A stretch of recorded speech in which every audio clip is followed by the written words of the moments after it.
but you also have to U-turn around wherever the tornadoes are going to be. If your tank gets hit, like Zyra was talking about, if you're not a Vengeance Demon Hunter, right? You get hit from behind because you're up in the air with one of those tornadoes knocking you up there. It's over. That is how tanks die in this dungeon. So a very scary combination of affixes. I'm curious about the comps as well, whether we're going to see something like the Fire Mage, the Frost Mage. Those have been things teams have disagreed in this dungeon. Aster Y playing that Fire Mage in here looked really good yesterday. So I'm curious to see if other teams have adapted that as well, or whether that requires, expertise, a mage specialist to be able to pull off. Let's get it going as game number 1 between Obey Alliance and team names taking place here in Plaguefall. And we know Obey Alliance yesterday, they were running that Frost Mage with the Necrolord Covenant. Obey Alliance also they had a 3-game series yesterday, and they only had 1 death inside of that 3-game series. So Obey Alliance has definitely been playing at peak form. Team name definitely has some room to be able to practice and grow, but I think that if they show up today and have some really clean runs, they can give Obey Alliance a run for their money. And right off the bat, both of these teams doing a great job of kiting these mobs out of that Sanguine. This healing can cost you a large amount of time if you're not super careful. And team name is keeping one of these. It's the Harvester that ended up getting healed. I thought it was going to be the Fungal Mancer that they were potentially going to leave alive, but the Harvester kind of bathing in the Sanguine a little bit for team name. Not an ideal situation. Yeah, not the end of the world either. And in fact, it does still have that buff as well. So Spellsteal right at the end of its life is going to mean a couple more seconds for Anda there on that buff, but they're not going to try and roll the buff forward. Neither are Obey Alliance. So they're not going to attempt that kind of aggressive strategy we've seen Qingshin do from Aster, and we've seen Fired Up as well from Complexity, doing strategies involving really keeping that Fungal Mancer alive for a long time and spell stealing it over and over again for huge value on the mage. Incredibly difficult strat to work out. Unfortunately, we're good. That was some weird. Is there only 4 players here for team name? Where's the rogue? Wait, the rogue. Where is he? Why, the rogue's cooldowns have been activated. There's no deaths on the board. Was that the person we saw at the front of their damage is looking... Okay, I think we're just having some graphical thing going on. That's got to be what's happening, because the rogue is on the damage meters. So he's hitting something. So this is... I think this is just the turbo stealth. Some rogues, when they become super duper good at rogues, they get such good stealth that they can hide even from our observers. That's what's happening here for team name. Mikkel just on an entirely another level on the yellow blast there. I see. I think this is the first time I've seen this one. All right. Anyways, Obey Alliance has about a 15% advantage in terms of HP on Globgrog. They do have the Smorgasbord CC'd off to the side with that para.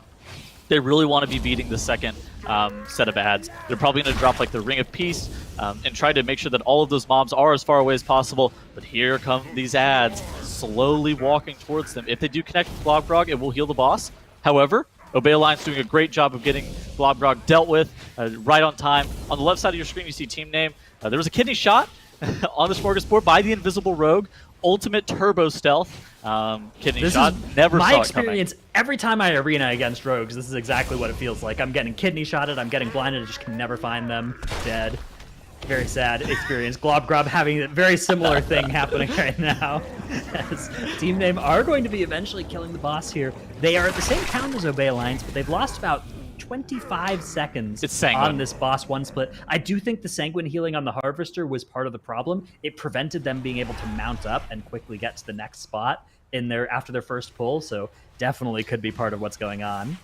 Something that's not talked about very much in regards to mounting up is all of these teams are using the broom from the Halloween event, and that allows you to mount instantly. So there has been incremental time saves by all of these teams using that broom. Did somebody die for team name?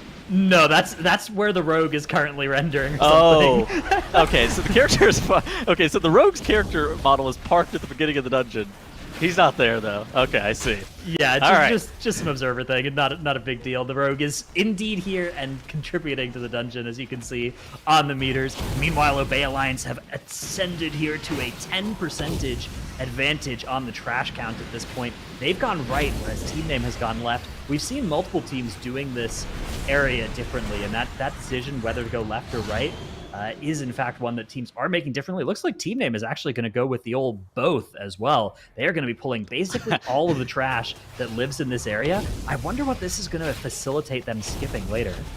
Ooh, and we hadn't talked about this yet, but Dr. Anda XD also playing that Necrolord Frost Mage. So both of these teams... So the reason that I pointed out is because it's pretty standard to where you're seeing double Necrolord in this dungeon. Typically, it's going to be the Windwalker Monk and the Vengeance Demon Hunter. However, Obey Alliance yesterday bust out that Necrolord Frost Mage, and now Team Name also busting it out, so maybe a more popular pick than we initially thought it was going to be. Yeah, so the theory here is Frost Mage really doesn't lose much based on picking a different Covenant. And it's one of the best at just kind of going around, blinking, alter timing, picking up those buffs. And so the way it works is when you Fleshcraft and you walk over a corpse, you get to absorb some of its power. And the slime mobs, each of the different slimes in this dungeon has a different power you get to absorb for the next 2 minutes when you do that. Now, normally you only get to do that to each corpse once, but if you have two Necrolords, one can go and do it when the corpse is fresh, and then one can go and do it right as that's expiring before you leave that pool. And you can effectively get like 4 minutes of the haste buff from a red slime instead of just 2 minutes if you only had one Necrolord, assuming you do the logistics properly, which one of the benefits of the mage being the person doing that instead of, say, the tank is that it's usually very easy for them to go on a 50-yard adventure, 2 blinks in an alter time, and they've covered that 50 yards and back very quickly.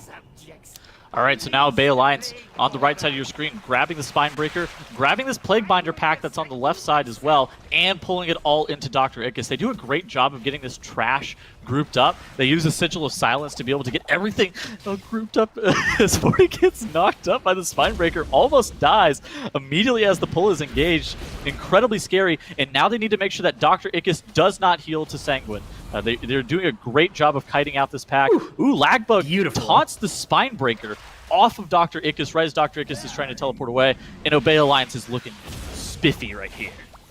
Yeah, Zorthus there in that Necrolord form. That's actually potentially a liability here. That Frostbolt may accidentally cleave onto the congealed slime. Has to be careful. It ends up canceling a cast to avoid that happening. While you are in that Magus form, your Frostbolt actually cleaves onto up to 2 nearby additional targets, which not a huge gain. Mostly the spell power you're getting is the thing that actually gives Necrolord some DPS on the mage, but could have been a downside there if it ended up being uncooperative and hitting a mob you trying to CC. I have seen 0 Necrolord mages. I didn't know that that was their ability. I thought he was using a toy to be transformed into that just for the theme. No, it's actually quite good as well for Arcane as well. It makes your Arcane Blast cleave, and that is some big damage. That's big damn, yeah. Yeah, unfortunately it doesn't line up with Arcane Power, so it's a little bit awkward to do, but look out for that. Look out for me playing that in some Mage keys once this patch comes out. Ooh, and look at this, Obey Alliance here. Zorthus, that bomb's gonna explode, baby!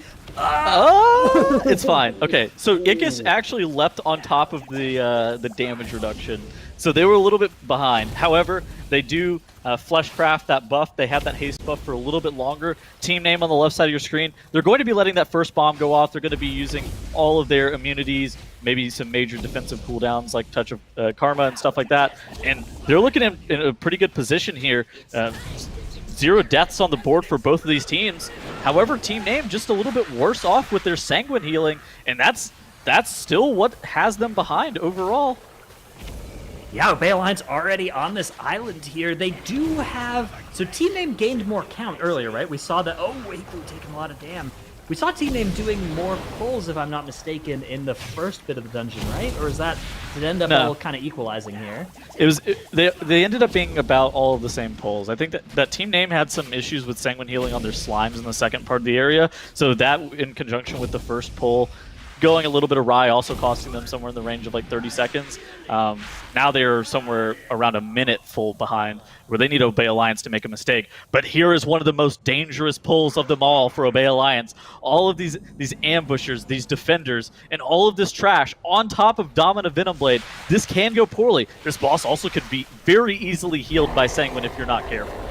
Yeah, this is such a scary thing. You can see those Brood Ambushers just jumping around. The Sanguine puddles start to appear on all sides. The Ring of Peace has already been committed. They're very carefully maneuvering here. And I think they've broken out the mob they CC'd as well, so they might have an extra... Yeah, that sniper is indeed free. And they're going to be pulling over on top of it now. Got to make sure that... Oh, the Venom Stalker. Good interrupt there from Obey Alliance. That was close. Oh, Lagbug! Lagbug, good night! Gets assassinated by the boss. Zorthus, though, blinks over. Casts that battle res as well. Gets it very quickly. Okay, so explain to me this Necrolord form. Does he just stay in it perma? Like, what is it's the pretty thing long with uptime. this? Yeah, it's a cooldown. It's like a 3-minute cooldown. I see. Yeah, you just press it and it turns you into that cool mage thing. Good night. Good night. That was an unfortunate alter time. Yeah, you see that? Oh, they have one battle res. Lagbug is getting them up. All right, the favor has been repaid. All right, it was just all right, I'll res you if you res me. And so he had to commit it. There was no takesies backsies on it. Yeah, that was indeed pretty scary. Whew. Okay. Yeah.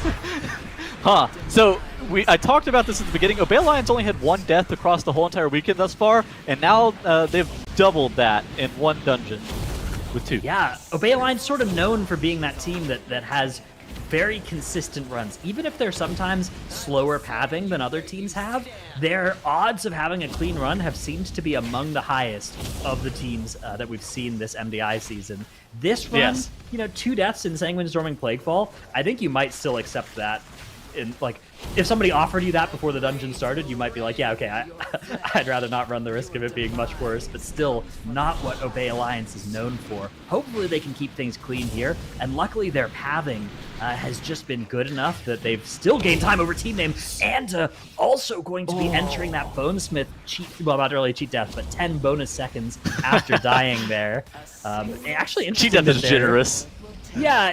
One thing that can be done is you can actually cancel it early and just get rezzed sooner, and you're only doing 50% damage while you're in that thing, so might be something to consider if your corpse is near where people can res you. But team name, in an exact mirror of what's happened to Obey Alliance, their healer and their mage have both died on this boss fight. Obey Alliance already downstairs, starting the final bit of trash here. So something that I really like that Obey Alliance does on that last boss is pulling that defender and that tentacle during the middle of the boss after they get all of their assassins dealt with. I feel like that's just like really good for time. However, this is probably the last pivotal moment of the dungeon. Ichor Bileflesh and making sure that you get these devout ads killed off and not teleporting Ichor Bileflesh into any Sanguine puddles is the name of the game here. So Ichor Bileflesh teleports on the 33 and 66% count range or percent ranges, and he teleports to nearby devout ads. So you kill off the ones that are nearby at the same time while you're pushing Ichor Bileflesh, and you teleport him like Obey Alliance is doing, almost perfectly right on top of the other pack that has just recently been activated. And so now Obey Alliance doing that pull exactly again. This is really good if you're doing this on live keys during a Sanguine week. If you just pull this room similar to this, much to a Moonkin's dismay, this is going to work out a lot better than if you just pull the whole entire room at once. Yeah, depending on which Moonkin you're playing with, they may just go and tag all of the pulls for you and just start starfalling. So whether or not it's an option does depend on that. As you can see, Obey Alliance finally getting started here. All the cooldowns being fired off on pull. Looks like it's going to be Wings, Deathborn, Zhuen, one Storm of Fire charge.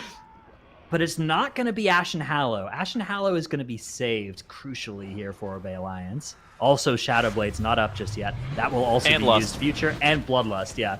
So good kind of apportionment of cooldowns here, making sure that they'll have stuff for each of the phases of this fight. You really don't want to overcommit to one phase and then have all your cooldowns still being active while she phases, so you're missing out on value there. And then you have a really long next phase, and the ads and the stacks of Infectious Rain start to overwhelm you. So they had a 1440 run in this Plaguefall yesterday. They have had 2 deaths, which was 2 more than they had in their Plaguefall yesterday, but this is going to be a proof of concept for just how fast they can potentially get it. It looks like it's going to be a little bit slower than the run that they had in their first round versus Aster. Yeah, I mean, it's no surprise, right, when you have 2 deaths that you're going to have a slower run than a run with 0 deaths. Still, pretty remarkable consistency from Obey Alliance, right, to be able to get the run, all of the core elements of the run working out in such a tricky dungeon. Team Name also to be commended on that front. They are about to start this boss fight too. They're going to be about 2 minutes slower than that time that Obey Alliance and that devout Aster ad. put up, but whew, yeah, sketchy. Oh, healing. Sanguine healing for Team Name. Tragedy in the mini camera there. Obey Alliance, though, about to enter the last phase. Yeah, I think Obey Alliance's Sanguine Healing has been very close to 0, and Team Name has just had 1 mob that has been healed to full like 3 times, and that's honestly what's been costing them the most, because I feel like their routes between these 2 teams are very similar, and now Obey Alliance committing all of the CDs that they do have remaining. They have that Ashen Hollow and that Wings available, so that Wings has come back up, and now Margrave's Stradama is dropping increasingly lower. This is really scary, since they do have that this healing reduction is brutal for the side of Obey Alliance, but the commit, their immunities early saw Lagbug burning his bubble, and Margaret Stradama starting to drop pretty low. Skylark taking so much damage here. Fiery Brand's about to expire. Not much left. It's going to be the Trinket, though, as well to save him. 15:41 is the time for Obey Alliance as they take Game 1 against Team Name. That's right, about a minute slower than we saw previously out of Obey Alliance, but is more than enough to be able to take that victory, game number 1, and again, capitalizing on the dungeon that they're already very familiar with, that they already had to practice very early on, and it pays off very well for them on this one, Zyro. Yeah, and I think this outcome wasn't really too surprising, as more to be expected. Obey Alliance is a team that really thrives under the conditions of being consistent, and the real kryptonite is facing teams that are as consistent as them but just go faster. Teams like Echo, teams like we saw earlier today, Ambition would have been that kind of team that would have been able to take down Obey Alliance with the way they played earlier. I mean, Team Name just really hasn't shown us their full potential yet this tournament, and still wasn't able to show it in this dungeon. Their first round match against Incarnation was very sloppy. On the other hand, Obey Alliance really kind of had the opposite of the luck of the draw, right? They ended up fighting what is shaping up to be one of the best teams in the tournament in Aster Y, and honestly, I feel like if they had fought against any other 1 seed, they could very easily still be in the upper bracket right now. Interesting. I mean, they're gonna have to be ready for all comers, as well as, you know, any of the teams who are going to be winning this series are going up against Ambition, and it's just going to be a very, very big slog for either of these teams. So, setting our sights as well on next couple dungeons. I mean, Spires of Ascension, we've always kind of talked about Dratnos as that sort of bastion, that bulwark of Obey Alliance, which kind of makes it even harder as well for Team Name to be able to dig themselves out, because they got to go to the other side, win there, and then beat Spires, which is usually Obey Alliance's strength. Yeah, it's definitely bad news for Team Name that this series is shaping up like this. It's also bad news for me. I have this game going to a Game 3 in my bracket, so unfortunate turn of events here for me. Hopefully Team Name can turn this one around and get us to that Game 3, please. And that's what it's really all about. I mean, Dratnos, you might have to pull out your special routes for these guys on this one, just to make sure that your bracket's going to be okay. Yeah, I've been firmly told not to interfere with the tournament, so I have to not do that this time. Yeah. Wait, by who?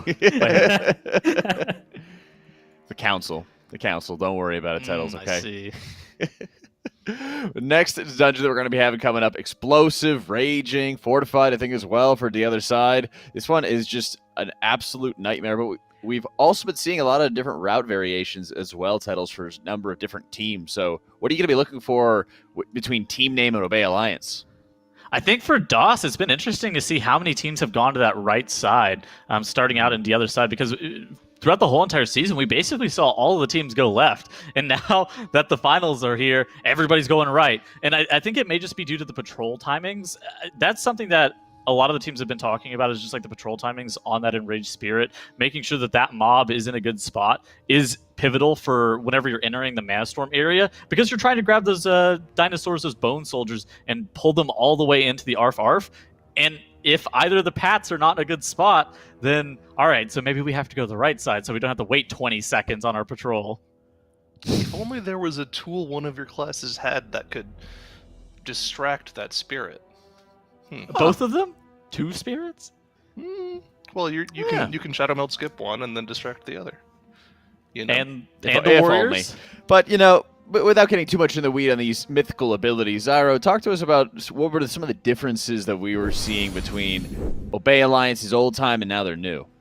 I mean, it was just team play. Obviously, this was a little bit less clean than the run yesterday by about a minute, and a lot of that can be attributed to the mistakes that they had in the third boss, but the way Obey Alliance won this series was not by just having blazing fast strats or doing something insane that we've never seen before. It was just from cleanliness. They played the dungeon and they played the affixes.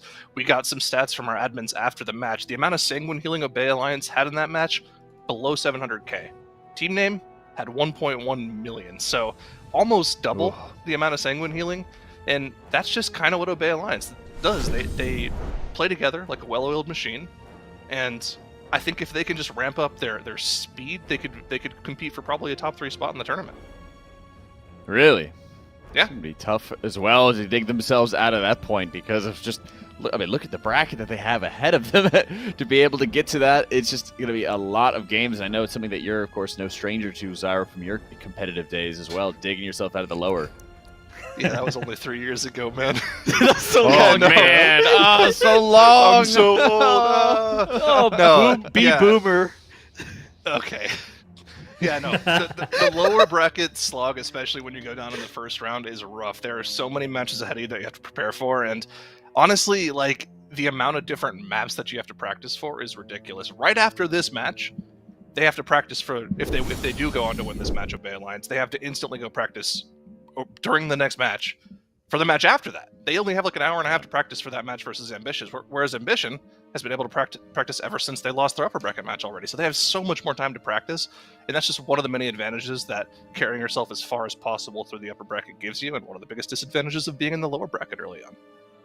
Yeah, once you have that hyperbolic time chamber, it makes it a lot easier to prepare for your next opponent. We learned that. Pretty much the good guys always win on that one, Dranos. Yep, that's the case. One thing I want to point out as well from last dungeon, That's what I was hoping for.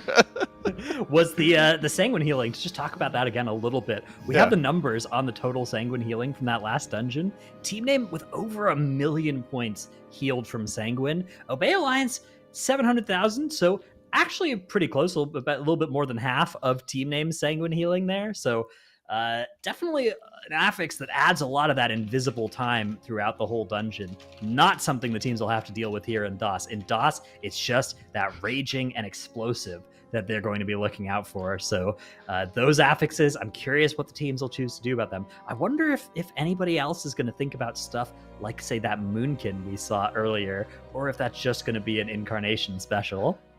I feel like that's definitely just going to be an incarnation special. However, something that I do know that they're going to be doing because of that explosive is grabbing that bolstering power from Incinerator Arcolith. And I'm being DM'd that is the reason that everyone is going to the right side, is because Arcolith is on the right and giving that get the bolstering power.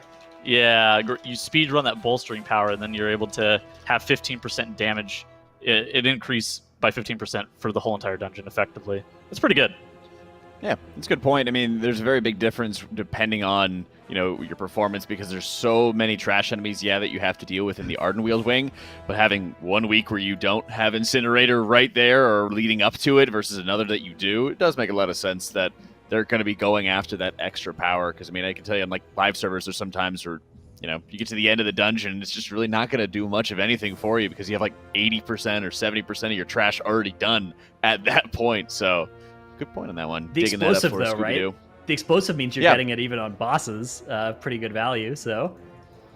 And we've seen time and time again where dealers IXA just being able to have constant mobs slowly dying, slowly trickling down, while they're able to funnel as much damage as they possibly can. It's great for chaining that buff, and it's great for just pumping out more single target damage when they need to there. So going to be some very big points for us to watch for as this game is getting started. Obey Alliance is up 1 as the other side between Team Name and Obey Alliance gets rolling. All right, and now, we have Igloo playing that Resto Druid. So Resto Druid is actually really solid in this dungeon with these affixes. So it is a 20, but it is explosive raging. And so the Enraged Dispel, obviously, that's really good for the Resto Druid. However, something that's not normally talked about, the Holy Paladin is able to kill explosives pretty easily, but they're not the best at it, and it's going to be more of a team effort. However, the Resto Druid really good at killing explosives. Please heal. 1 heal.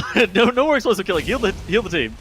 Oh, danger for Team Name as 3 of their players almost eliminated right off the bat here. Lepan under a lot of threat as well. He is going to be able to stabilize, though, the team. Meanwhile, Obey Alliance also getting finished with this very similar first pull. Incinerator going down. Whew, that was a scary moment here. Obey Alliance looks like they probably gained about 10 seconds from doing this first pull a little bit faster. Probably from not having to panic with 3 of their team members almost dying all at once. It's fine.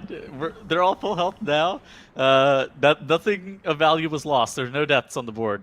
Now Obey Alliance here is into this Hakar hallway, and we've seen a bunch of teams do this hallway pull a little bit different just with how it's set up. And I think that the important thing to be looking at for both of these sides is how grouped up can these teams get these mobs on top of the urn, because that's been something that has been very interesting in Team Name. Bloodlust this pull? What?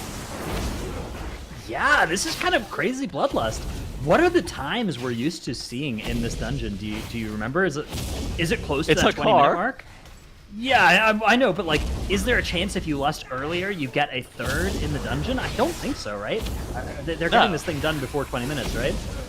The dungeon is like 17 minutes, I think. Okay. So in the 18-minute range by the fastest teams, it's like 18-ish. So this is only a 2 Bloodlust dungeon then. You're committing one of them to this really big pull. It means you won't have it for a card, but this is a scary pull.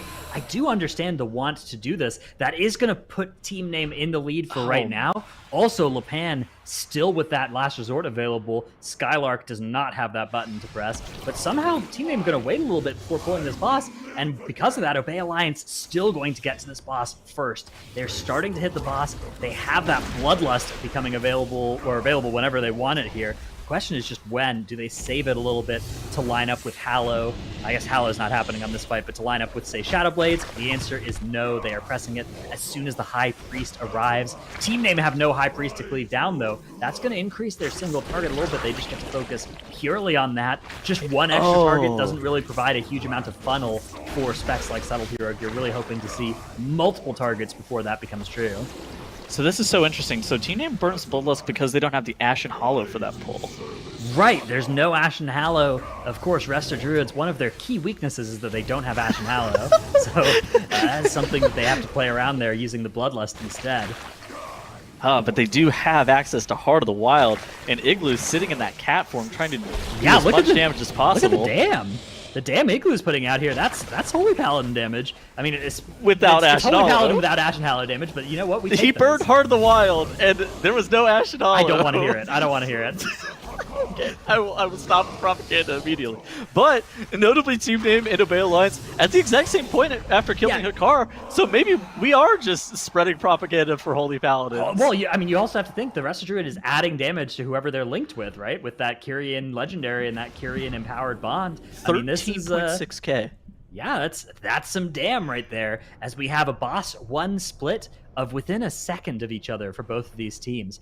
Other than that, the amount of resources that the 2 teams have used are very similar, except Team Name skipped the very first pull of this hallway. They didn't get those 2 little mobs and then the 1 bigger mob that's next to it right at the start of this place. That means they are about 2% behind, although they've actually just gained 1% somehow.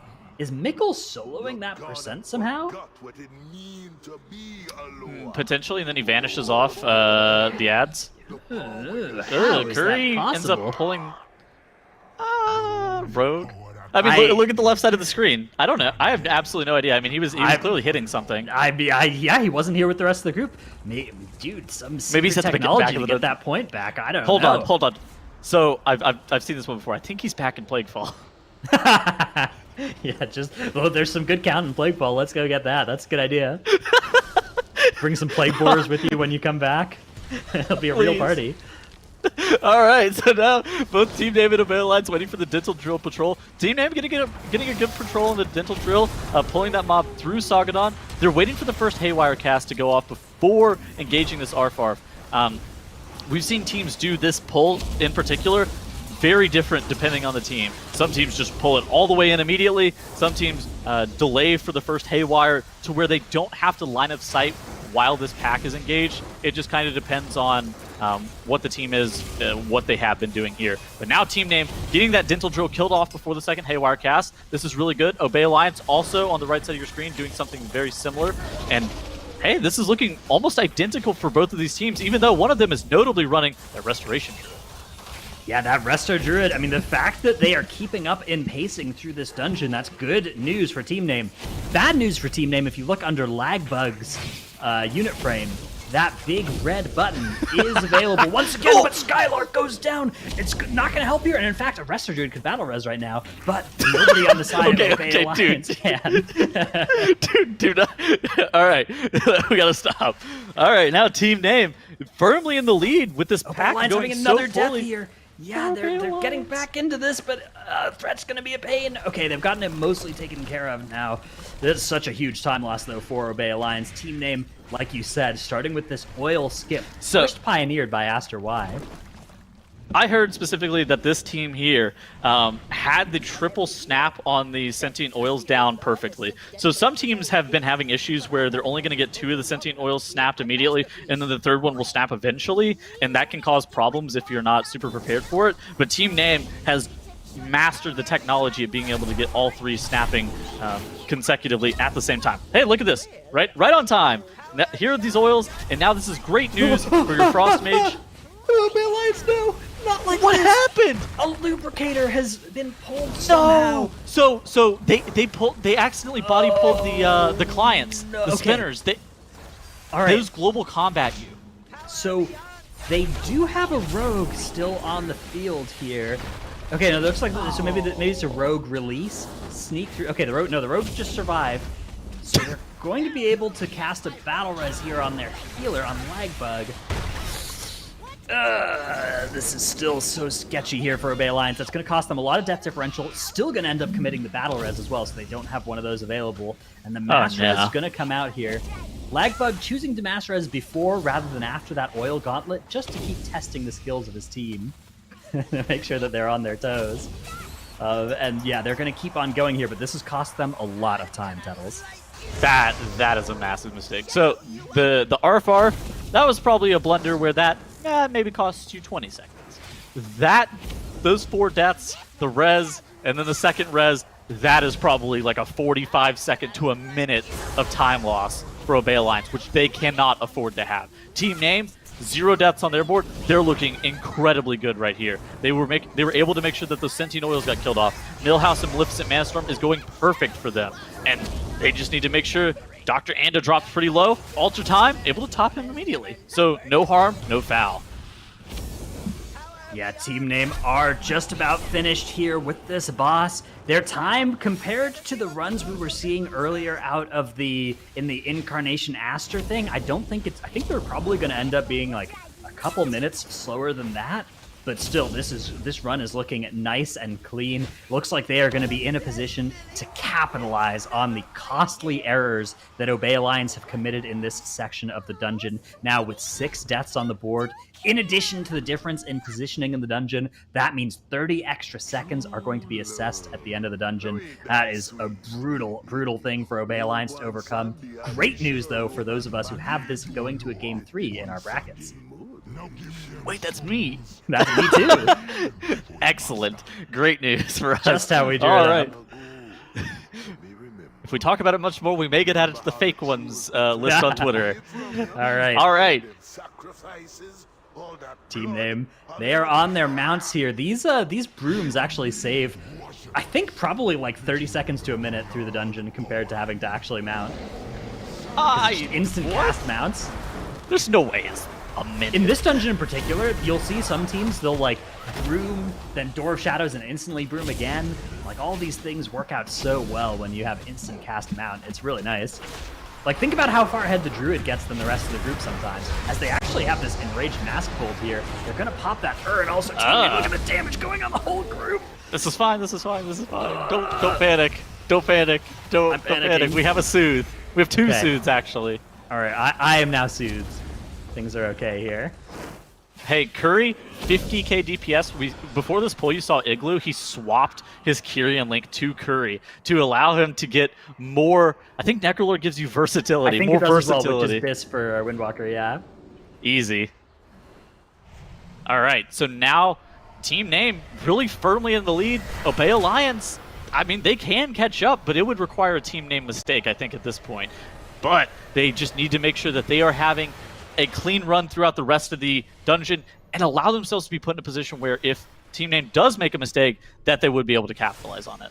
And hey, Igloo's moving that Kyrian bond again. Yeah, moving that thing over makes a lot of sense. You want it on your mage most of the time, just on unsustained pulls. That bond provides, I think, 8% haste, just passively, while it's active. Yeah, it's haste for Night Fae, I believe, which is the best stat for mages, and also the Covenant that they're playing. And then when you empower it, that doubles to 16%. But you can switch it over to the Windwalker for when they have cooldowns. Oh no, the Windwalker going down here for team name. They need to make sure they can recover from this. They have the B-Res available from Igloo, but look at those explosives now starting to pile up here from having to cast that Rebirth. Great job making sure all those explosives get taken care of. Once again, targeted by Varuth is Curry on that monk. Touch of Karma is going to be deployed here, and now the healing reduction has gone away as Varuth has fallen. They keep kiting all these enraged mobs. Lopan in danger here if he starts getting autoed. He's going to duck in for a second just to keep threat, just to keep autoing a little bit, and then run away once more. They've finished off this pull. Good job of keeping that disaster good job from keeping that from turning into a disaster when they had that death. Yeah, exactly. Not very costly at all how it turned out. So this part of the dungeon is one of the reasons that you're running that Resto Druid. So we were talking about it a little bit earlier, and it's due to the fact that they have the Soothes, but the explosive killing from that Resto Druid is something that a Holy Paladin is not like the best at, and it becomes more of a team activity where your mage would have to throw lances into it, or you use other abilities to be able to deal with. However, whenever you are running that Resto Druid, that becomes a solo job just for the R Druid. He's going to be sitting there, look at that, he's waving his hand in the air over and over again, just killing off every single explosive that may spawn. And that allows the team a lot easier presence of mind to be able to just focus on DPSing optimally as opposed to having to throw filler globals into a bunch of explosives. Yeah, it makes a lot of sense for it to be a healer job as well, because the healer is the one that has to heal you if they don't do it. If it's a DPS job, you kind of lack having any skin in the game, right? Like, if you end up getting an explosive going off and it just hurts you and the healer has to heal you and they grumble a little bit, like, who really cares about that? But if you're a healer, you actually do want to kill the explosives because it's less globals than having to heal. So look at this. Igloo is doing 9k DPS on this pack, so a lot of his damage is passively going to be Sun. Yeah, a lot of his damage is just going to passively be Sunfire. But so whenever you're going to look at this pull that Obey Alliance is doing right here, Lagbug is probably going to be somewhere in like the 15 to 20k DPS range, especially if he commits his Ashen Hollow. However, his group is going to be having to throw a lot of filler globals into those explosives, which is going to be costly in just like a different manner. Yeah, exactly. The opportunity cost of swapping to the explosives just so low for the Resto Druid. They can be done at range. It can be done off cooldown. If you're a paladin, you can throw a judgment at them, but that is a damaging button, and it's not something Polas are able to do. So Obey Alliance have a little bit of a harder time with the affix intrinsically. Not to mention the Soothes that the Druid is bringing for team name. Also, that's what enabled them to pull that mask earlier. Can't really do that if you have a paladin in your group. Exactly. And so they were able to get the Masked Soothed and the Death Speaker Soothed, which reduced the amount of group-wide damage, and at the same time, it reduced the amount of damage that I guess the rogues from both teams can dispel as well, so you can do it, but it's... but they wanted both. Yeah, exactly. They wanted 2 Soothes. And so now this pull right here for Team Name, this is a pull that you want the trash to be left alive as long as possible. Curry leaping up into the air, 3 inches off the ground with that bomb, not blowing up his team. That works! Why have I ever taken any of these portals? Because you are but a fool, Dratnos. And now... my goodness. I knew the tornadoes worked from the start. I didn't know you could just press your space bar. Yep, just space Skylark bar. dead for Obey Alliance. Oh no, Obey Alliance having another disaster here as they have a pull that they're trying to keep it going. I think they might be able to recover this, but still these deaths are going to slow them down so much. Team Name firmly in the driver's seat here. So much death advantage. As long as they can keep, Igloo, taking one of those portals instead of just hitting his spacebar. Fool. What a fool. Did not believe. There. Yeah. Not a believer. So now Curry wiping groups all across the world by showing off this technology on the MDI. I will be doing that for all. If it has a 10% success rate, I'm still doing it. That looks fun. save the ability to be able to do damage. All right. And hey, look at this. Now Team Name, Igloo is linked up to Mikkel on that rogue. And so it's funny how often Team Name is moving that Resto Druid Kyrian link. Well, and it's just optimizing it for whatever type of damage they're going for next. Yeah, it kind of owns as well, because on the rogues, Venthia rogues, it gives you crit. Hey, we like that. So it's good stats with each target. Luckily, the is there ever a bad stat? Well, there are some bad stats. There are stats you'd rather not see, like haste on a Windwalker, for instance. Not something you're often that jazzed about. So stuff like that. You have to be a Night Fae Windwalker, which you're not jazzed about right, either. Exactly. But it lines up nicely that the correct covenants also line up with the correct stats, right? It's just sure. Beautiful, elegant. Obey Alliance is definitely in a really bad spot here. They would need Team Name to wipe on Moizala twice. Right, yeah. Twice. We're not even talking about like a platform being missed here. We're talking about a full-on wipe is really what Obey Alliance need to happen here for Team Name. Team Name have opened up such a huge lead at this point. It's going to be so difficult for Obey Alliance to claw this back, especially when you factor in 45 additional seconds of death differential are involved in this one. I think Obey Alliance's route was really good. They ended up pulling the dragon. There was some good stuff that they were doing just towards the middle of the dungeon, but it's just like this cannot happen. What's happening again? They're just having another wipe. And Team Name, hey, they're running a pretty good route. I think the best time that we've seen in this dungeon across the whole entire weekend is like a 17:58, and Team Name is probably going to be maybe like 30 seconds slower than that, but not bad. They did have one death, and so there is some time that they can make back up with that. But they've looked really good in the second match. Yeah, so worth noting, Aster Y's time in this dungeon was 17:53.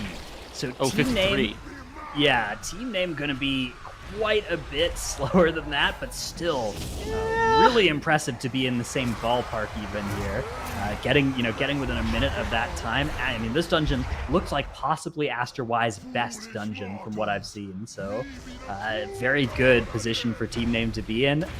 Obey Alliance, though, that's the question is, if their route hadn't involved these 15 deaths, what would it have looked like in terms of time? Could it have been competitive, perhaps? Because Obey Alliance aren't out of it just yet. If Team Name can make this happen, if they can kill all their images, they can avoid wiping to Moizala here, they are going to even up the series. But that just means we're going to a game 3, so Obey Alliance not out of it yet. Team Name may miss this. Okay, so they are able to get this Visage killed off right in the nick of time. Resto Druid is notably a decent bit worse at being able to kill those ads off than a Holy Paladin. So whenever you're running like a Vengeance Demon Hunter and a Holy Paladin in here, you have the Vengeance Demon Hunter already setting up this pull like 20 seconds ago, 30 seconds ago. However, with that Resto Druid, a lot more CDs have to be committed. You have to be like super careful about how much damage you're going to be able to pump into that. But Team Name looking perfect. Now they just need to be able to get a couple more trash mobs killed off. All the while, all eyes are on Moizala's HP. Moizala's dipping so low, so fast. And Team Name's just going to have Moizala down with just the trash remaining. Oh, no, LePen goes down here for Team Name. Igloo gets the battle res out. And wow, Curry tight. Double roll into Fleshcraft while he has threat. Somehow he's going to be able to stay alive despite having threat on almost everything. And it looks like they're maybe going to be able to recover this. Moizala has been defeated, you can see, so they just need to finish off this trash. Wow, good recovery there, even after the tank death. 19 minutes and 31 seconds is going to be Team Name's time as they do take the series to a Game 3. That's right, Team Name making sure they are not falling for any sort of catastrophic mistakes. That death at the very end, I mean, you guys were alluding to it right before they pulled the boss. They're like, oh yeah, as long as they don't fully wipe, and then it almost has a catastrophic ending. But very good there by Team Name to make sure that does not happen, and they're going to be able to put it into a Game 3 in Spires, Zyro. Yeah, and I mean, when I love how this happens the second we start talking about how Obey Alliance is this well-oiled machine that plays consistently. Yeah. They go on to show us probably one of the worst dungeons they've had in recent memory. And, I mean, there's really not much more to break down other than that. The question of whether or not Obey Alliance run, if it were clean, would have been able to compete with Team Names, I think is pretty open-ended. I would argue yes, because honestly, Team Names run really wasn't that fast. 1930 with the only couple of deaths they had coming near the end isn't really that competitive with the faster times we saw earlier this tournament. Ambition, 17:49-ish, sub 18 minutes. I mean, that's almost 2 minutes faster than what we saw from Team Name. That's right. They're going to have to really step it up if they want to be able to move on through the lower bracket, because DOS is going to be in the next series as well for the winner of this one. So they have to make sure that that is going to be improved for whichever team is going to be moving on. And let's start talking about that as well, Zyra. I mean, this is not the best DOSs that we've seen. Yeah, and I mean, it's tough to go into deep analysis for this match when the biggest mistake that you made was just getting broken out of stealth. That was it. Yeah. He tried to keep it away from his group, but they got global combated, and once you get global combat there's really no recovering from this. If your healer doesn't have Shadow Meld, which Holy Paladins can't, your options for living through this pull run out quickly, and the best thing that they could have done was wipe as quickly as possible, wait for their healer to invis pop back, and at that point the damage was done. The Team Name was going to run away with it. Obey Alliance went on to have even more wrecks afterwards, but this is the one that really mattered. This is the one that started the cascading effect. Yeah, and we see time and time again, there's a number of these pulls in a variety of different dungeons that you kind of just have to go all in on. You cannot have any sort of these mistakes at all. We saw it in Mists with just the first pull, and then you're having to deal with some of the skips to be able to get around those points. It's just very, very straightforward as to how, hey, if you don't actually hit the skip properly, your run is just over. This is just one of those areas on live keys where you just say, all right, we're dropping the key down a level and we're going to move on. But Spires of Ascension is going to be a very, very challenging third dungeon for Team Name to take on Obey Alliance, because this has really been their homeland for as long as we've really known this team, Dratnos. Yeah, Spires is such a Obey Alliance favored dungeon with the way that they've been in here, you know, not just this season as well, but last season. This is just a dungeon that consistently we've been having tournaments where Obey Alliance, you know, in 7 of the 8 dungeons, they are consistent, but a little bit slower than the top teams. And then somehow in Spires of Ascension, they are consistent and faster than everybody else as well. So if that holds true this time, then that could be the end of this series for Team Name and the end of the tournament for them. On the other hand, Obey Alliance are just off the back of an uncharacteristically sloppy DOS. If that happens again here in Spires, that's all it'll take for them to be going home instead. That's right. Loser here will be eliminated. And once again, you know, it's so tough to look at these teams. Even the teams that didn't even qualify as well, titles, for this global finals. It's ridiculous how tight the competition has gone between all of these different teams that you could expect a run from many of these people at this point. Oh, dude, it feels like 1 to 2 deaths from these teams is enough to allow another team to be able to take an advantage. The competition, I feel like, for this finals is the closest competition that we've seen basically ever, where it feels like any team can absolutely go on a run like you were talking about. We have our 8th seed in Ambition. They look so good. The whole entire spread. Obey Alliance and Team Name, both of those runs that we've seen in the Plaguefall and the other side, there have been a couple of mistakes here and there, but man, these teams are fast whenever they are going on their best run.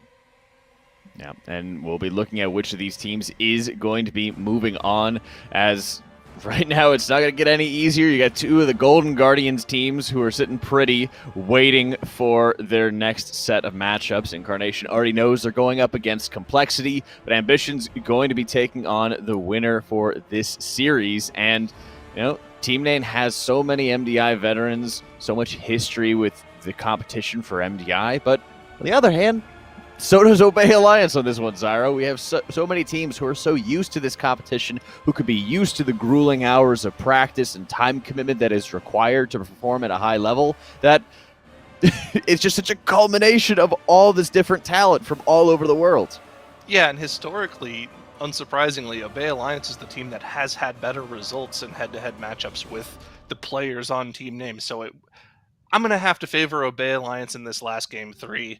And honestly, I think I also want them to win because we get this spicy rematch matchup where Obey Alliance, if they win this match, they go up against Ambition. And if you remember, in Group B, over a month ago, Obey Alliance was the team that knocked out Ambition of those top 2 slots and forced Ambition to play through the Last Stand tournament. So the Ambition Revenge Tour is not over yet if Obey Alliance gets through this match. Ambition has infinite teams that they're ready to take a revenge upon for having to go through the Last Stand tournament, for having to slog through so much extra time and competition. There are infinite reasons to be able to come back, but it's crazy that both the Golden Guardians teams are not only facing elimination, but they did take wins off some very big teams, right? There's kind of that 2 sides to it that are kind of coming around here, Tettles. Yeah, I mean, I think it's just a testament to like how close all of the competition is, where it's just like 8th, 7th, it doesn't matter what your seed is. Any team can take a map off of any other team, and it's just going to come down to how you play in that given moment and just being super in the moment and playing the absolute best you can. And I think that's what we need to see from both Team Name and Obey Alliance as well, is just how are they going to be able to recover? Like, for Obey Alliance, how are they going to be able to recover from that DOS? Is Team Name going to be able to keep the momentum? That's right. Here's the decider matchup between Team Name and Obey Alliance. Is kicking off in Spires of Ascension. Loser gets eliminated for 7th and 8th place. Let's get into it. All right, we have both teams getting started with a big pull at all the trash that's allowed, except for one mob, actually, the Team Name CC'd up at the top, the Mender, and similarly a Vanguard for Obey Alliance, 2 of the inspiring mobs just being brought in a little bit later so that they can keep getting some of these early kicks. As you can see, health is dropping for Team Name. It's going to be a lay on hands and an ice block for Anda to keep him alive on that Mage. Obey Alliance, not interested in that Mage at all. They, in fact, have a Hunter instead. Interesting. So the difference in composition, I think, is probably it's not necessarily about that Mage versus the Hunter, but it's the double Kyrian. Yeah. And so Obey Alliance is electing to run 2 Kyrians because they want to spear at different times. And we've seen so many different spear timings across the whole entire weekend. It feels like no team has the exact same spot for where they want to use just those Kyrian weapons. And some teams aren't even spearing the triple angel pull, which is something that we've never seen. I think only Echo has shown that so far. I doubt that is Obey Alliance's plan, since when you're using 2 Kyrians, at least if you're using them for using the 2 spears at different spots, that means you have 2 spears after, like, in that 3rd boss area or later, and that probably one of those is going to be the triple angel then. Otherwise, I can't think of 2 good spears. Now, maybe they're just playing this comp because they actually they think this is the comp, right? And it's not about the double Kyrian, but if it is, well, then it involves, like a spear of trash on a Kyrian plus a spear on the triple angels. It's so 40 can do his best Tin Man cosplay for Halloween, of course. Yeah, great transmog there on 40. He's always had the most absurd transmog. Oh, okay, so now he busts out the pet. He's going to be using this pet for the Bloodlust. Since they're not running that Mage, he's going to be the primary source of that Bloodlust. And then he's going to dismiss his pet because you don't... Look at this. He doesn't really want it, but he presses it right before the pet goes away. Do you know how much extra damage that pet adds to this pull? 0. A Gorillion.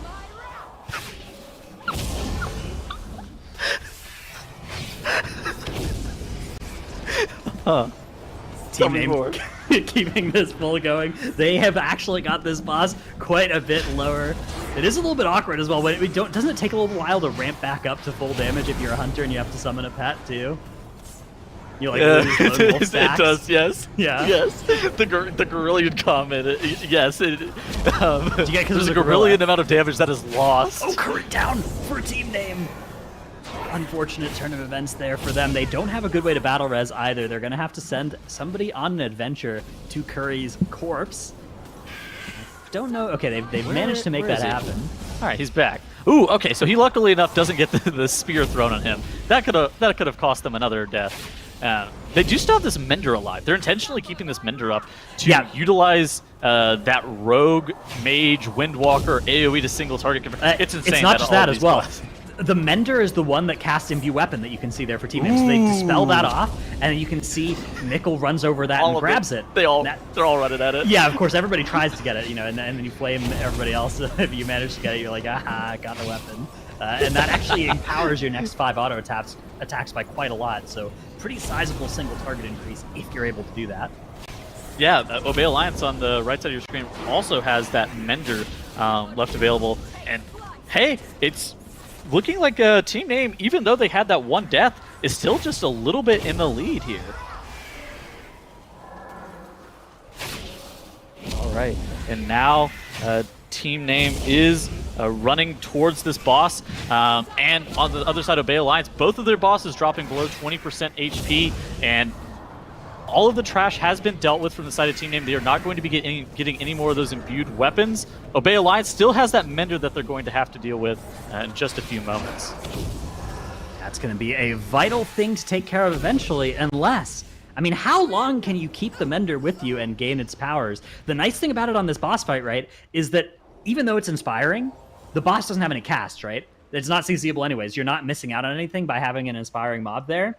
You couldn't really take it into this next pool because there are some things you'd like to be able to CC. You'd like to be able to interact with. 40 here deploying that Hunter utility. Ooh. The flare is going to allow them to see those stealth claws and pull these mobs. Now hiding in a corner here to help line of sight everything around. Drops a trap as well. Which trap is that one? That's one of them. Okay, yeah, we'll see as they reach here. Is that Tar Trap? Yeah, it is a little bit of an AoE slow Ooh, coming nice. down as well. The full Hunter kit on display here for Obey Alliance. Oh man, I really like how Obey Alliance is getting this pack grouped up. So we've seen me a lot of too. teams having issues getting this pack grouped up just perfectly pixel stacked, but Obey Alliance here, they do still have access to Binding Shot too if they want to kite those mobs outside of that tower trap. And right on time, that Binding Shot has been deployed. All the mobs are rooted up, not able to get out of this. And oh, the skirmisher's starting to cast Hurl. Now one of them is down the stairs. Get back here. Yeah, those skirmishers love to just leap away. Makes them very tough to catch up with. But luckily, not too much of a problem here in team name. Pulling ahead here, even with that one death on the board. You know, they have the advantage here by several seconds. Still about the same time split as the boss difference. So, yeah, maybe 10 seconds when you include those deaths. Let's see how this pull works out, though. This is another scary one. All 3 of the packs that inhabit this island have been grouped together as a quake. Unfortunate timing there causes people to have to run away. That means that one of those mobs is actually dashing away, the Dark Praetors. Now I'm not sure they're all in the AoE. Kind of unfortunate here for team name. Obey Alliance have a little bit of an easier time here as the Praetors grouping up nicely for them. Yeah, they're doing a really great job of getting those Praetors grouped up, and now they've dropped all of the AoE. Like, so MM Hunter is really good at doing burst AoE as opposed to like the sustain of like the Frost Mage. Frost Mage has like high AoE sustained DPS, where that MM Hunter just blows up those Praetors almost instantly. Actually, the Praetors are still just sitting at 10% HP. Hopefully those Praetors are going to get killed off in just a moment. And hey, maybe that Frost Mage is a little bit better. Maybe you want that sustained AoE that is high as opposed to that burst damage, leaving those Praetors at 10% health. Yeah, team name right here really expanding the lead actually somehow as well with Obey Alliance. Looks like Obey Alliance actually DPSing through the shields of these Goliaths. That's an unfortunate mob to be left alive because the shield just goes away on its own. Team name now getting started with this big pull. This is going to be a Kyrian Spear deployed by them. Really makes this pull a lot easier and safer. Otherwise, it can be quite dangerous, although an Inquisitor always coming in late in this pull. Unless you have a Shadow Priest to like mind control it and run it in early, basically no avoiding that. Still, very quick work made of this by Team Name. Ether Divers weren't even involved in that pull, so those are going to be getting pulled late here. Lopan taking a lot of damage. Last Resort invariably needs to be used there when meta isn't available. Mikkel also cheating death. Bay Alliance also sending a spear here, so the double Kyrian is not about the spears. It is just about the Hunter being a great choice for this dungeon in Obey Alliance's opinion. And it's because of the inspiring and like how deadly it can potentially be on that pack is why you're sending that spear. So yeah, you do have access to be able to use it later. Those Ether Divers with those inspired mobs, that basically just evened up the whole entire game for both of these teams. Now Obey Alliance and Team Name are virtually the exact same spot. You do see Skylark pulling that patrol off to the side. He's going to meld it off before the teams end up leaping off this ledge and being dragged back up by those angels. And now both of these teams, it's just a battle. In the whole entire time, it's been Team Name in the driver's seat. For Obey Alliance, though. The way that it worked so much better is the Ether Divers were just there earlier. Unfortunate patrol or planning, however that worked out for Team Name. What is going on here for Obey Alliance? Stuck in the air? Okay, he's here. We're good. Welcome. All right, mission accomplished. Are we all? What? We all here? Is this maybe a? Maybe this is a DC? Is he DC'd? Yeah, that could be what a DC looks like if you DC in the middle of that. All right, we'll see how that turns out. Meanwhile, Team Name has started their pull of Ventanax there. 72%. Hopefully we'll hear something about what is going on the side of Obey Alliance. Not the way the flare being deployed to indicate where the issue is. Right here. It's right here, officer. And to take a lot of damage here. Ooh, it's going to be his pod tender for Team Name. Yeah, that's a big resource to have committed there. You can see the blink. Tried to blink away from one of those orbs right before it hit him, and you can see the pod actually was where he blinked from and got connected with, although the blink did end up going through afterwards. And here come Obey Alliance. Their Windwalker is back online, and now they are engaging Ventanax 50% behind. They were neck and neck. They were ahead by maybe 2 seconds before that disconnect happened. If a disconnect is what happened there, which I assume is what it was, that's what it looked like. And they're now going to be into this boss here. All the cooldowns being used. They're going to hit the gas. I still think they have a good shot at this thing, even despite that, as the rest of this dungeon is pretty favorable territory for Obey Alliance. Zorthus ends up getting hit there. They move Ventanax far away. Yeah, Obey Alliance really good at the last little bit of Spires, though. I mean, the whole dungeon, really, as we talked about earlier, this is a dungeon that they are so at home in. All right. Yeah, and it's one of those things that the back half of this dungeon is the hardest part of this dungeon. There are so many Hellions and pulls that potentially can go wrong, and so there is position for Obey Alliance to be able to come back if Team Name makes even one mistake. This is not something that is even that catastrophic, and Obey Alliance is starting to claw back some HP on Ventanax. It was something where they were 50% behind whenever they initially pulled the boss, but now they're starting to catch back up. But look at this. Igloo on the side of Team Name. Ashen Hallow is off cooldown. What is that going to be used for? Perhaps we are going to see something spicy here out of Team Name. I have this inkling that something crazy is about to happen, because if you look at the cooldowns, they are all about to be up. And usually whenever every cooldown is about to be up, including an Ashen Hallow, that means we're about to see some fireworks. So maybe Team Name have something up their sleeve that is going to be a way that they can just further open this gap up here. So we've seen teams pull the Hellion plus Varuth with Ashen Hollow, but this has always been a super dicey pull, and one that teams then elect to spear as a result because of how dangerous it was. If Team Name is potentially able to either pull off the triple Angel or this Executioner plus Hellion pull with just Ashen Hollow and not committing the spear on one of them, that would be absolutely massive. Yeah, Obey Alliance do end up getting the kill here, so you can see on the timer, 50 seconds of advantage now in favor of Team Name. -5. Oh, but here comes this big pull. They're going to spear it. Okay, so this is the Ashen Hallow. This is where they want all their cooldowns. It's on Varuth plus the Hellions. This is scary. Scary pull here. Get to use all their cooldowns, though. This is something that Ambition likes to do as well. Oh, the charge nearly goes into the whole group there, though. right at the last second, they're able to avoid that great micromanagement of their positioning, and they've taken care of the worst of the danger. Varuth is dead. The 2 Hellions soon to follow, the Ashen Hallow expiring just at the end of that pull, exactly as Team Name drew it up. They are now at 79% count. Obey Alliance still sitting at 71. Let's see what Obey Alliance decide to do in this area. But the question now for Team Name is, like, what are they going to do about the Angels? Are they going to do 2 then 1? I think they're going to do 3 with no spear like Echo does.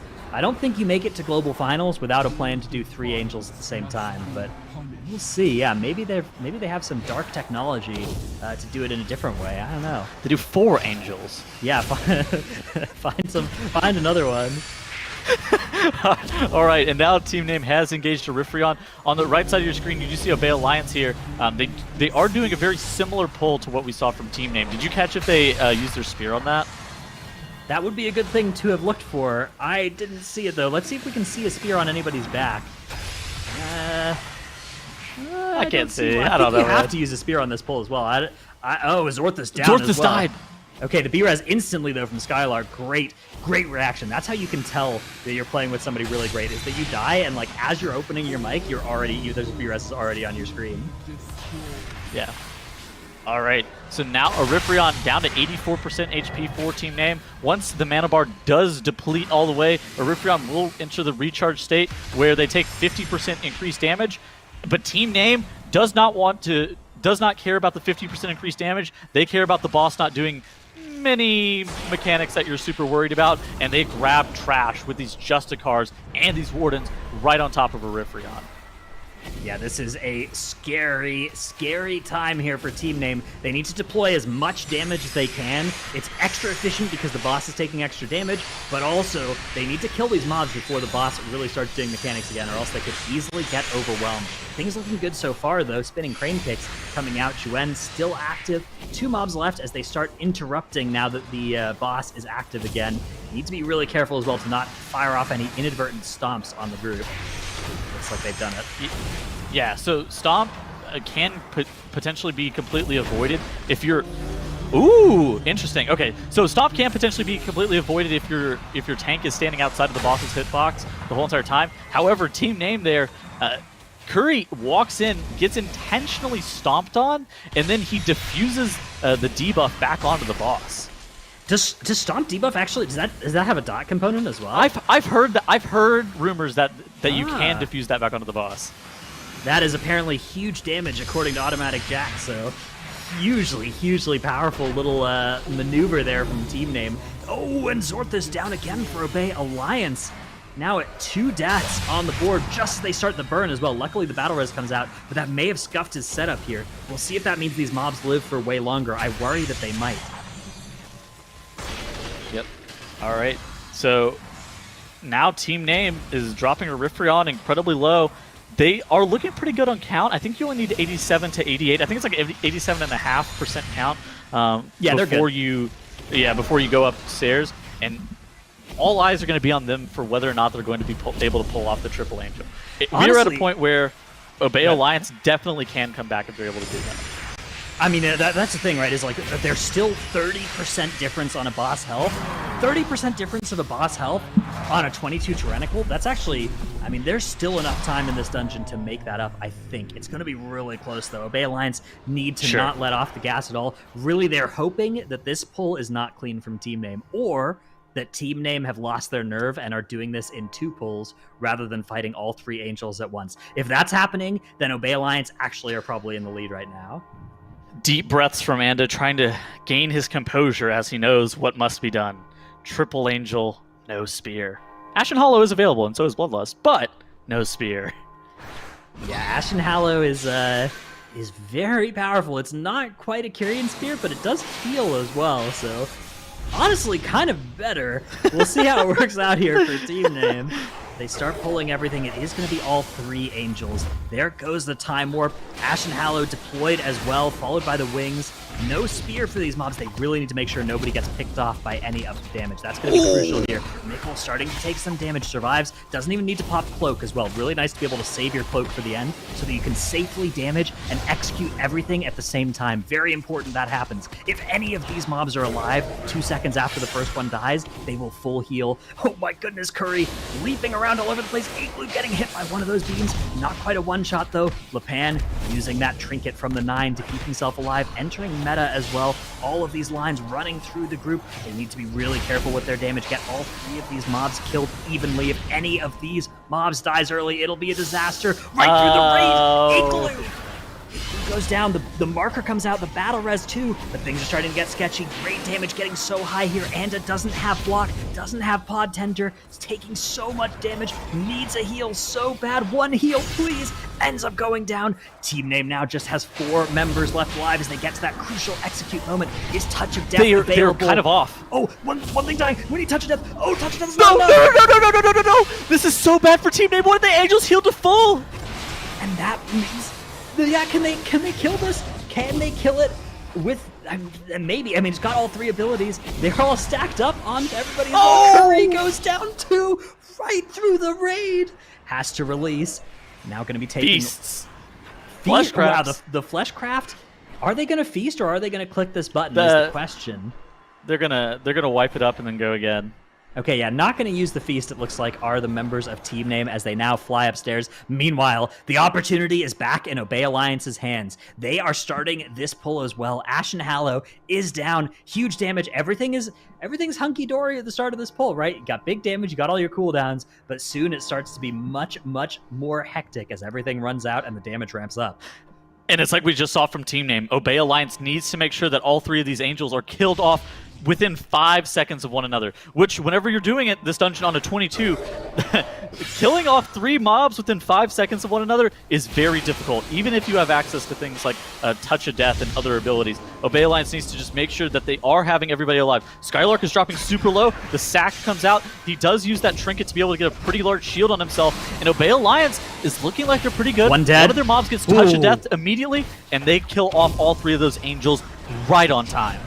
And Obey Alliance firmly in the driver's seat now. They're going to be pulling this last boss earlier, and they have 5 deaths in their favor. That's 25 bonus seconds that they'll be receiving here. That means that, barring a catastrophe on this boss, they should be able to clean this one up and secure the win. But it's a 22 Tyrannical. Devos is one of those bosses that we don't think of it as one of the most deadly bosses in the MDI, but it's certainly possible for things to go very wrong, especially when you factor in the 2 tormented auras, reducing everybody's movement speed, increasing the physical damage taken, meaning if you get hit by that thing's charge, it is by far a one-shot.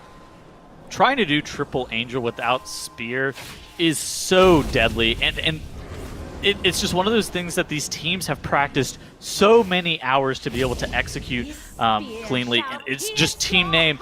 They were so close, man. They had all 3 of those Angels killed off, but it just wasn't within 5 seconds of one another. And it's just so unfortunate for them. Yeah, I mean, that was a split second as well. You could see the Touch of Death timed for right as it needed to land. Unfortunately, the mob's health was just not low enough for it to be an execute, so it didn't end up killing it.